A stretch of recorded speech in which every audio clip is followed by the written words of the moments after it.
Eu já vou abrir o vídeo citando Alfred Whitehead numa citação que eu consideraria devastadora para a história da filosofia. A caracterização geral mais segura da tradição filosófica europeia é que consiste em uma série de notas de rodapé a Platão.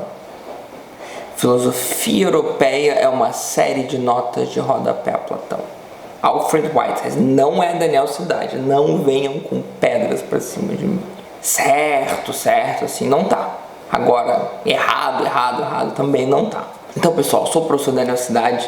Queria convidar vocês que estão chegando agora a se inscrever no canal, todo mundo a dar o like, quem não ativou o sininho, ativar o sininho, fazer o comentário do engajamento ou comentário da dúvida também. E é isso aí, vamos discutir um pouquinho então sobre esse tema de mundo sensível, mundo inteligível, por que isso é tão importante para a história da filosofia, tá? Só uma curiosidade sobre Whitehead, ele escreve um livro chamado Princípio Matemática com uma figurinha carimbada aqui no canal, que é o Russell, né? O Russell, que tem 4 volumes de história da filosofia, que eu considero muito interessante, e nesses 4 volumes ele inclusive faz críticas muito duras a Platão, que eu também vou trazer, porque eu acho bem legal críticas muito duras a Platão, acho que Platão merece, tá? Platão não era nenhum santinho, tá? Então, embora eu não tenha lido Alfred Whitehead, tá? Eu tô pressupondo que ele também tá sendo bastante crítico à filosofia europeia e crítico até a Platão. Não vejo ele necessariamente como um platônico, mas eu diria que eu não sou capaz de opinar, tá, gente? E reconheço, então, não venham citando Alfred Whitehead e atribuindo aí nessa citação aqui é literal, mas eu vou fazer uma reflexão sobre algumas coisas sobre Platão e sobre a tradição filosófica clássica que a gente vai ter, né? Eu, como pós-moderno, sou de certa forma crítico à tradição filosófica que a gente tem, porém sou também um apaixonado, né, pelos textos, né?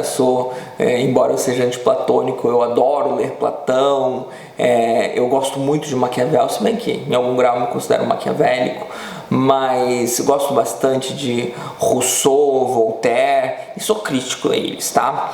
Então, vamos tentar entender o que é esse mundo sensível, esse mundo inteligível para Platão, tá? O mundo sensível é muito fácil. O mundo sensível é o mundo onde nós estamos, é o mundo da sensibilidade, é o mundo das coisas que a gente pode tocar, é o mundo das coisas que mudam, das coisas que fluem, né? Nós morremos, as coisas perecem. No mundo sensível as coisas são imperfeitas, são transitórias. Platão, de certa forma, está inspirado em Heráclito, que diz que tudo flui, que diz que não se entra 2 vezes no mesmo rio, porque quando você entra pela segunda vez, o rio já não é o mesmo e você também não é mais o mesmo. Então, nesse mundo sensível, é o mundo, né, que eventualmente a gente vai chamar de mundo líquido, já com outra conectação, já sociologizando a contemporaneidade, né? Mas é esse mundo onde as coisas fluem, onde as coisas se desmancham.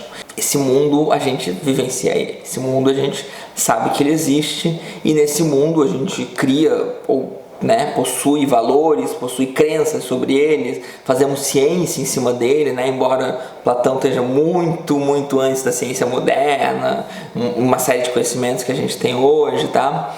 Mas enfim, esse mundo sensível, eu acho que já deu para entender o que é. Agora, Platão vai dizer que existe, para além do mundo sensível, um mundo que a gente pode chamar de inteligível, né? Pensem em intelecto, né? Pensem que é um mundo que o Platão vai ter acesso a partir do intelecto, né? Não é presenciando empiricamente este mundo que ele sabe que existe. Esse mundo a gente pode chamar de mundo das formas ideais, ou mundo das ideias, mais famoso mundo das ideias, tá? Que é proveniente da metafísica das formas ideais de Platão. Esse mundo inteligível das ideias é onde reside as essências, a essência das coisas. O que é o justo, né? Os seres humanos eles podem praticar a justiça, mas o que é o justo? O que é o justo em si mesmo, né? Os seres humanos podem ser belos, mas o que é a beleza em si mesma, né? O que garante, né, que alguns sejam mais belos que outros, né? E se eu discordo, e se eu falo o Brad Pitt e o Johnny Depp são feios? Como é que fica, né? Como é que você refuta, né? A pessoa pode falar, mas essa é a minha opinião. é bastante complicado a gente não ter um parâmetro sólido para dizer que não, que Brad Pitt e Johnny Depp não são feios.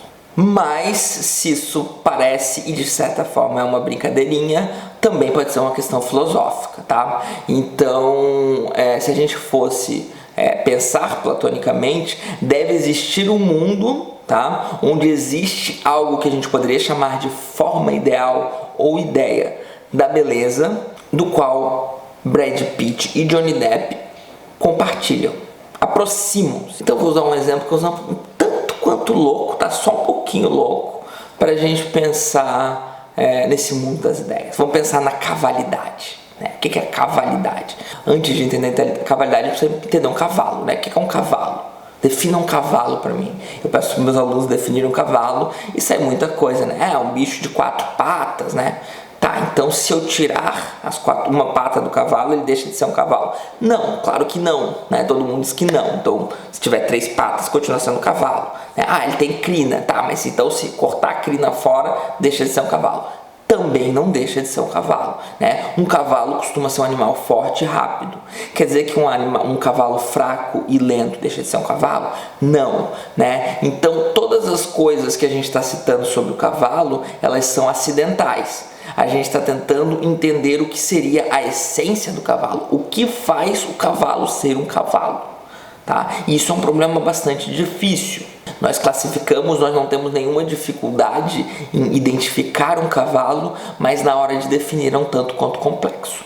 Para Platão existe algo que seria a cavalidade, seria a forma ideal do cavalo. Claro que quando Platão fala de formas ideais, na verdade ele está falando de justiça, de bem, de belo, de uma série de outras questões, de coragem, né? Mas imaginar a existência de uma forma ideal de cavalo, tá? O cavalo que existe lá no mundo das ideias e que todos os cavalos do mundo sensível, né? Existe o cavalo inteligível do mundo inteligível e os cavalos do mundo sensível. Eles compartilham um pouco dessa essência de cavalo.